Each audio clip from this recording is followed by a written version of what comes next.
Hello guys, good morning sa inyong lahat and welcome back dito sa panibago natin video dito sa ating channel. So guys, ngayong umagang ito ang pag-uusapan natin is 4 na bagay na kalimitan tinatanong na mga nagsisimula na katulad ko sa pag-aalaga ng RTL chicken. So unang-una, ano nga ba yung RTL chicken? Anong pagkakaiba nito sa broilers dun sa ating mga meat type production na chicken? Ikalawa, pag-usapan natin paano pumili ng breeds, no, ng mga manok na ating gagamitin sa egg production natin. Ikatlo is ano yung mga essential equipments na kailangan natin sa pagsisimula ng ating layer farm.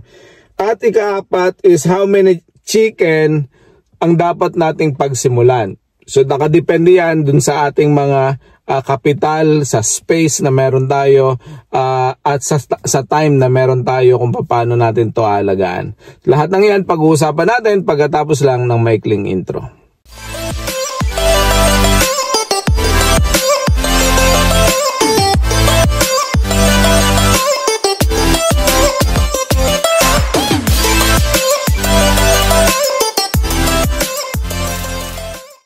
Okay guys, good morning again. Welcome back dito sa ating panibagong video at this is Anthony pa rin, ang inyong palagi ang kasama, kakwentuhan at ka-sharing ng information dito sa ating pag-aalaga ng RTL chicken. No? So napakaraming mga katulad ko na beginners na nag-aaral at pinag-iisipan kung paano gagawa ng paraan para kumita, lalong-lalo na ngayon sa panahon na hirap ng buhay, no? So lahat ay gustong humanap ng extra income, may konting pera na na-save at yung konting savings na yon gustong gamitin sa negosyo para na sa ganun may extra income na pumapasok at na makasurvive sa mga pangangailangan pang araw-araw. At sa tingin ko, RTL chicken backyard egg farming is one of the best solution para maibsan natin yung kaunting pangangailangan sa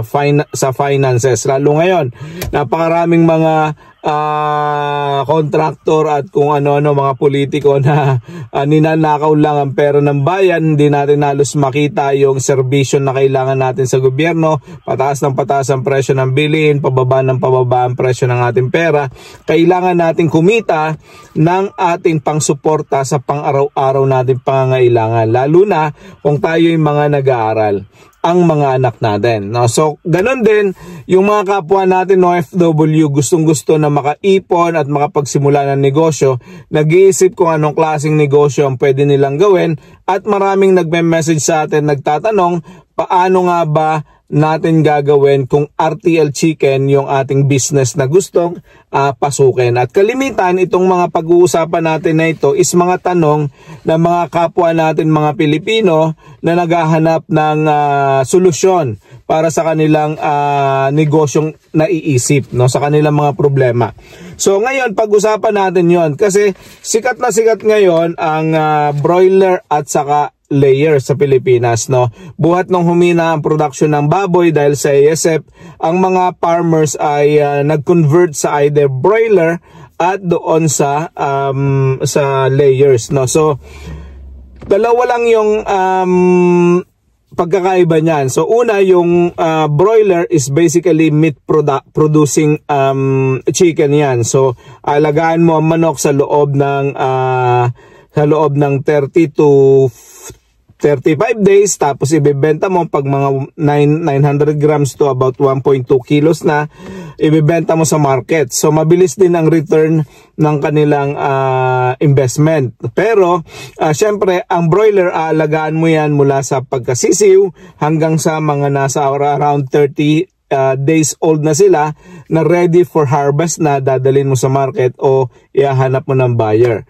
Maganda din ito kasi magsisimula ka sa maliit na puhunan. So hindi siya ganun kamahal sa presyo ng RTL kasi ang iyong bibilhin is yung mga sisiw, ikalawa yung feeds, tapos magpapatayo ka lang ng housing, almost exactly the same ng RTL housing. Tapos ikaw ay bibili ng mga vaccines at kung ano-ano pa. Medyo may trabaho din ang pag-aalaga ng broiler. Pero maganda ito, mabilis din ang return basta maayos yung pag-aalaga at wala masyadong mortality. Ang layer ay basically ito ay mabibili mo sa ready to lay egg chicken na. So ready to lay egg chicken. No? So basically, tama ba? Ready to lay chicken, no? Hindi egg. So yung ating mga manok is mga 16 weeks old na yan. Tapos handa na tong mga to, hybrid kasi tong mga to. Handa na itong mangitlog, mga nasa around 4 weeks more at mangingitlog na ang manok natin. So 16 weeks old. Bakit ideal yung 16 weeks old? Kasi hindi pa ito nagpo-produce ng itlog. Pag transport ito papunta sa iyong farm, hindi may stress, hindi nababasagan ng itlog sa loob, hindi mamamatay during the biyahe. No? Kapag ka mga nasa 19-20 week old na nangingitlog na, ang tendency is mabasag yung pag-transport mo, na-stress ang manok, naglulundag, nagtatalon, mababasagan ng itlog sa loob, mamamatay ang manok, sayang ang ating ibinili. So isa yun sa mga pagkakaiba. Ikalawa, basically is yung broiler is by the end of harvest ka kikita. Syempre, dito sa layers, daily yung income. No? So basically yung itlog ay napuproduce yan almost every day, 22 to 26 hours ang manok nangingitlog in between. No? So basically, araw-araw may production, araw-araw may benta dahil araw-araw pangangailangan ng mga kababayan natin ng itlog at ito ay daily commodity, sabi nga.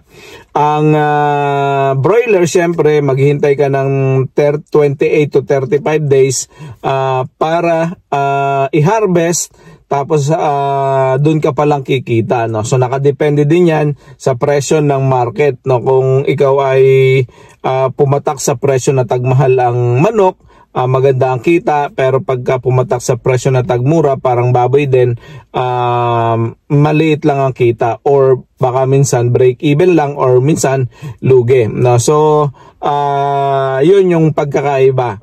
In terms of saleability, lahat naman ay saleable, no? So ang meat kasi ang chicken, people love chicken, no? Our culture, yung kultura ng mga Pilipino, mahilig tayo sa manok, lalong-lalo na sa mga food chains, no? Meron tayong Jollibee, meron tayong Chowking, yung mga yan nagpo-produce ng mga chicken, yung mga vendors sa mga street foods, karamihan nagbebenta ng mga fried chicken, no? At mahilig tayo sa manok. So saleability, mabilis lang ibenta din ang manok. Ikalawa, dito sa kabila, yung layer, ang itlog is basically everyday commodity. Lahat kumakain ng itlog, lahat bumibili ng itlog, no? So wala masyadong problema when it comes to that.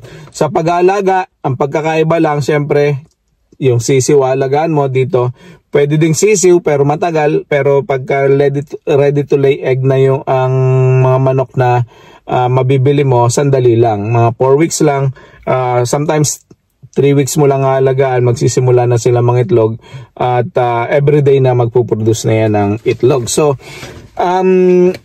let's jump in straight into what sort of chicken o breed ng chicken ang magandang alagaan, guys. Based on my experience, based on our experience sa aming farm, ang pinakamagandang alagaan na mataas mag-produce ng itlog is tatlong lahi. Una, yung H&N, no, meron yung puti at meron din yung brown, no. Pwede kang bumili ng H&N white at saka H&N brown. So they produce nasa around 280 to 300 na egg every year. Maybe 320 pag maganda ang pagpapakain.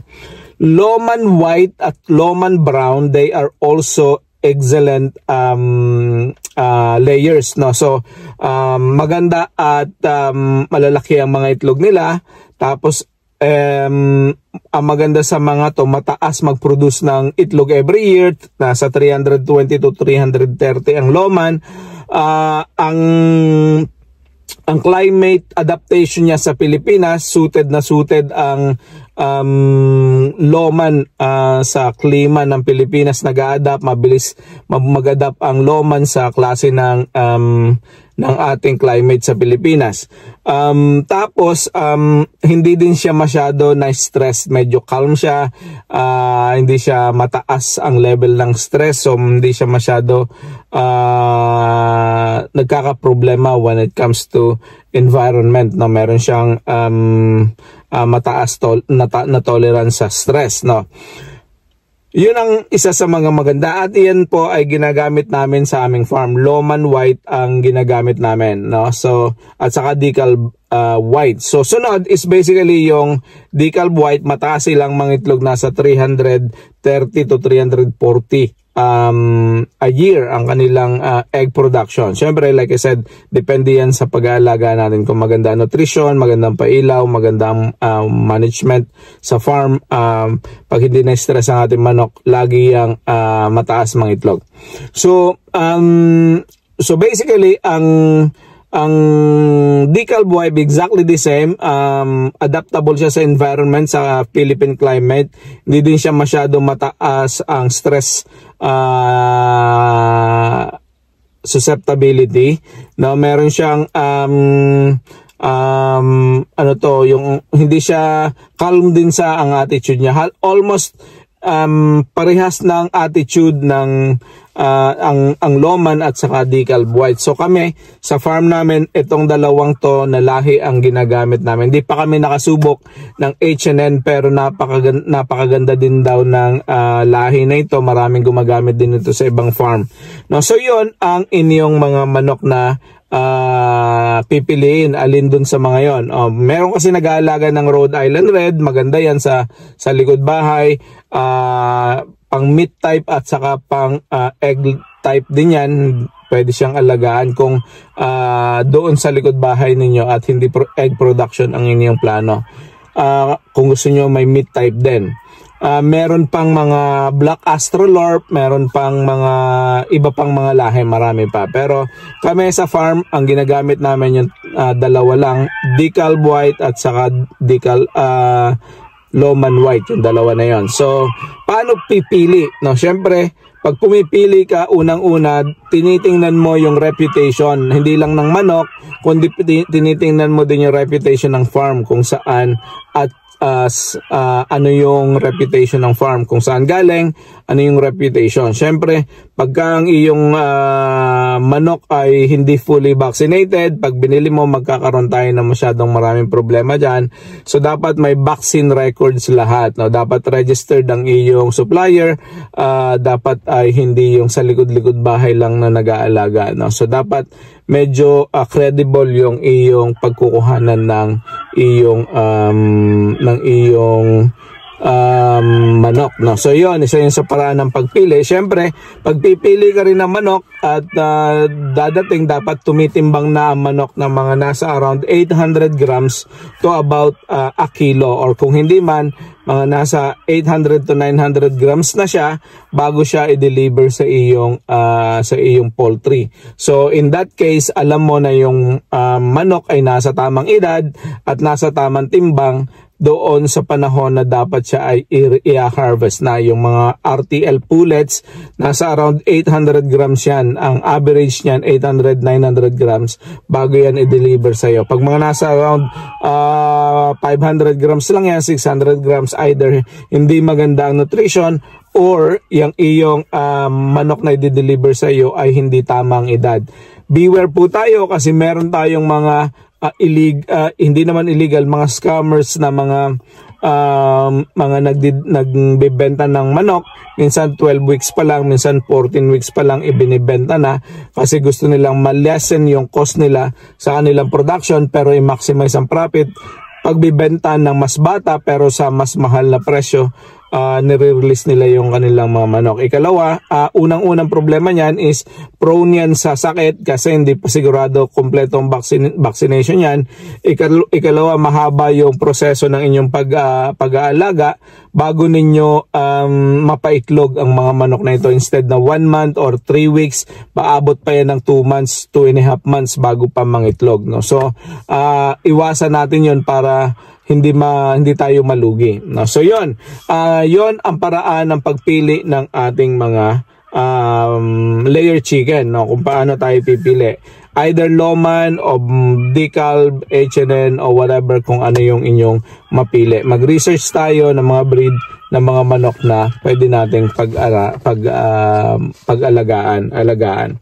Ano yung mga essential equipments natin sa ating pag-aalaga ng manok? Ano yung mga kailangan natin? So basically, unang-una, kailangan natin ng building. So kung wala tayong building o wala tayong piggery, wala tayong kubo na existing, magpapagawa tayo ng building kasi kailangan ng safe environment ng ating mga manok. Especially yung mga layer, kailangan ng safe environment yan at kailangan hindi na stress, hindi na nababasa ng ulan, hindi nahanginan ng sobrang lakas. Dapat maayos, secure yung ating building kasi unang-una may kalaban tayo dyan, yung mga predators, no? Meron tayong mga uwak, may mga sawa, lalo na kung sa bukid kayo, very attractive ang manok sa mga sawa, no? Sa mga predators na ganito, no? So dapat may safe tayo na environment para sa kanila. Mayroon tayong kubo, meron tayong building, meron tayong kung ano man na pwedeng available para ilagay yung ating mga manok.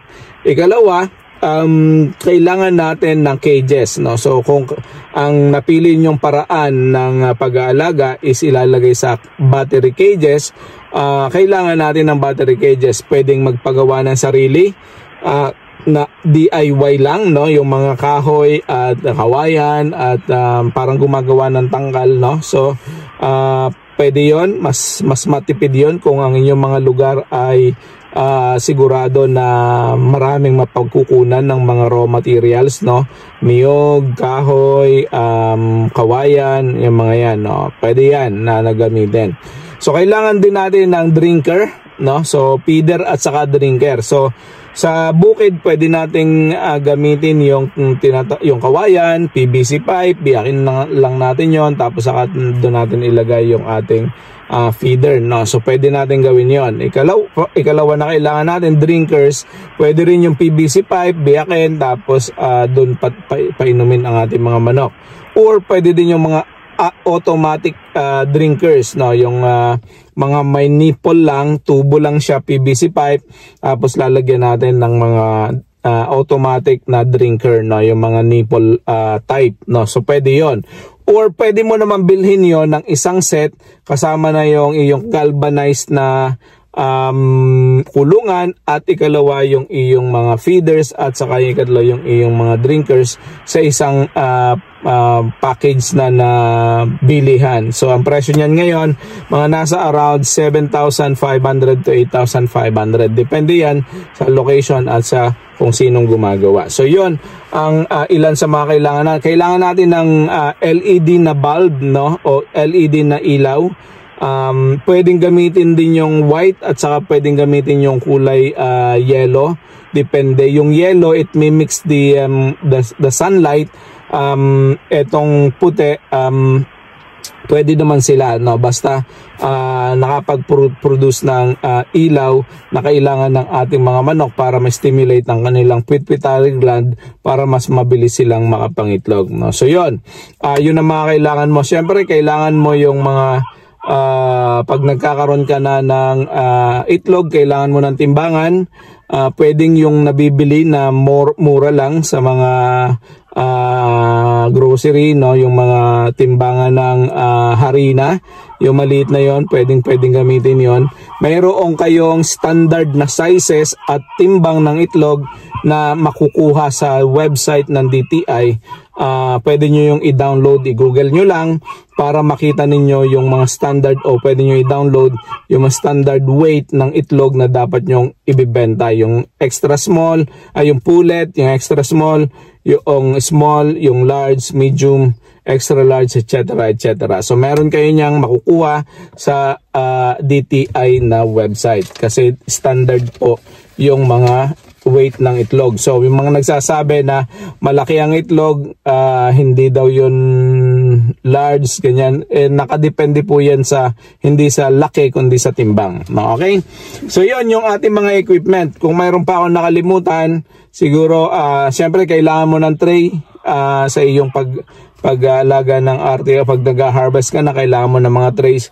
So kung ikaw ay hindi pa nagsisimula at maraming tray sa inyong bahay, wag mo itapon, kailangan mo yan kasi mahal ang tray sa ngayon, no? So at the moment, depende sa lugar, minsan ang second hand na tray is mga nasa around 4 pesos to about 5 pesos, no? So depende kung gaano karaming bibilin mo. Kapag ka sa Manila ka bumili, sa Cavite makakabili ka ng mga nasa around 350 to 250 per bundle, which is 100 ang isang bundle, no? So yun ang mga kailangan mo. Meron pa sigurong mga iba na nakalimutan ako, pero those are the most important things, no, na kailangan. Ilaw, yung bulb para sa pailaw, cages na mayroong feeders and drinkers, tapos meron kang timbangan, at saka yung iyong mga trays, no? So ang tanong pang isa is, yung pinakahuli is, how many chickens should you start with, no? Ilan ba dapat ang ideal na paraan para makapag-start ng tama pero hindi nagre-risk ng malaking losses, no? So ilan yung numbers ng chicken na ideal para alagaan? So nakadepende pa rin ito, ang sagot dito nakadepende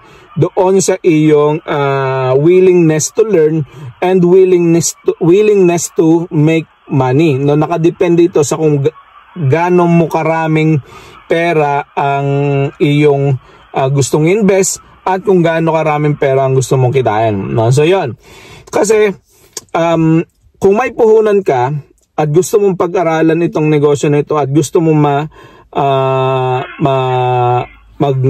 mag-success dito sa business na ito, may mga tao kasi na risk takers, no? So gusto nila habang pinag-aaralan ay medyo maganda na yung income.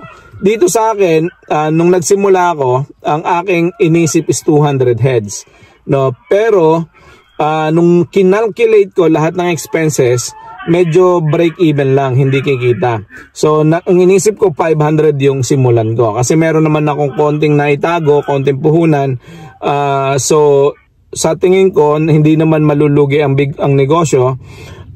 Wag lang tamaan ng disaster at wag lang tamaan ng ng epidemic o nung peste, no? So pagka hindi tinamaan ng ganon, okay ako, no? So kasi sabi ko nga, everyday ang pangangailangan ng itlog, madali lang ibenta, madaling pag-aralan ng business.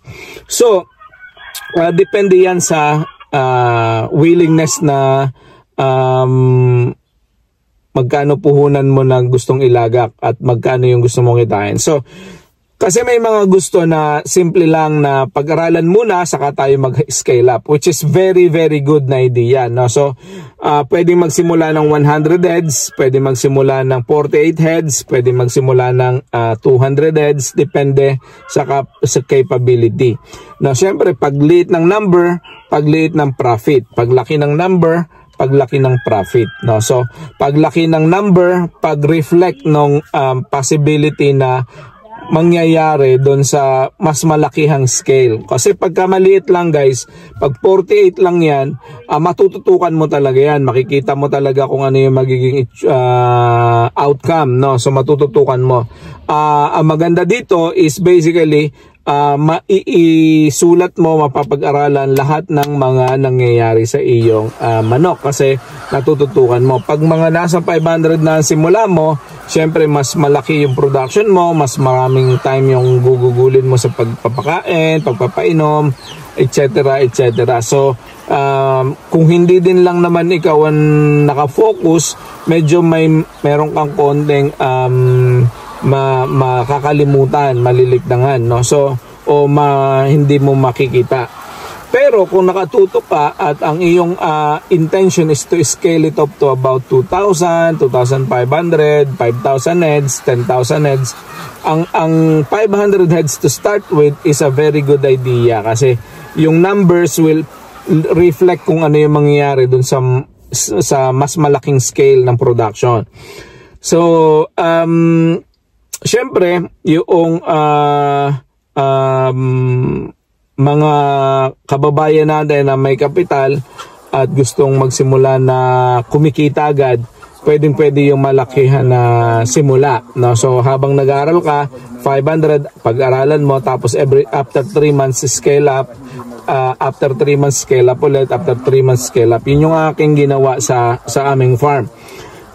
Pero para kung gusto mo talaga makasiguro, the best thing to do is start small, no? So para mas maintindihan mo, mapag-aralan mo at kung para talaga sa iyo yung ganitong klaseng negosyo.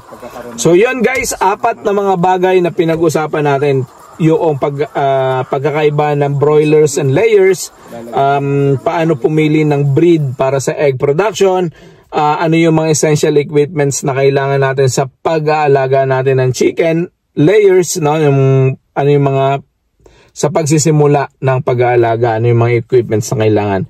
Tapos, siyempre, gaano karami yung ating kailangan na pagsimulan na manok, no? So, lahat ng yan guys, kung nakatulong sa iyo at kung yan ang mga tanong mo, I'm hoping na nasagot ko yung mga tanong na yan. At hopefully ay at least kahit paano nagbigay ng value itong video na to para sa iyo. So kung yan ay sa tingin mo ay